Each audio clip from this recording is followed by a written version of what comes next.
బాగున్నావునా? బాగున్నావు సురేష్, నువ్వు బాగున్నావా? ఎక్కడ పోతున్నావు ఇక్కడ? నా పొలం లేకపోతానా? సరే కానీ ఈ బండి ఏంది, నువ్వేంది మార్చకూడదా బండి? ఈఎంఐలో కొత్త బండి తీసుకోబట్టి. ఏమైంది నా ఈ బండికి? బాగానే ఉంది కదా. ఏం బాగుంది ఇది? నీకేమో బాగుంది అనిపిస్తుంది, చూసేవానికి ఎట్లుందంటే అంత అసహ్యంగా ఉంది. అంత డబ్బు లేకపోతే ఈఎంఐలో కొత్త బండి తీసుకోబట్టి.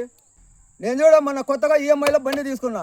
ఇట్లా బండి ఉంటే మనకు కూడా కొంత వాల్యూ అనేది ఉంటుంది, కాబట్టి కొత్త బండి తీసుకో. విలువ నా విలువ అనేది మన దగ్గర ఉన్న బండి బట్టి రాదన్నా, మన దగ్గర ఉన్న మనీ బట్టి వస్తుంది. నువ్వు ఆ బండికి యజమానే కావచ్చు, కానీ నువ్వు ఇంకా ఆ బండికి రుణపడి ఉన్నావన్నా. ప్రతి నెల 1వ తేదీ రాగానే ఈఎంఐ అనేది నిన్ను నిద్ర లేకుండా చేస్తుంది. కానీ నా బండి వల్ల నాకు అలాంటి బాధలు అవి లేవన్నా. వడ్డీ కట్టాలనే భయం లేదు, ఈఎంఐ కట్టాలనే బాధ లేదు. ఇంకా చూసేవాడికంటావా, వాడికి మనం ఎంత గొప్పగా కనిపించినా తక్కువే అన్నా.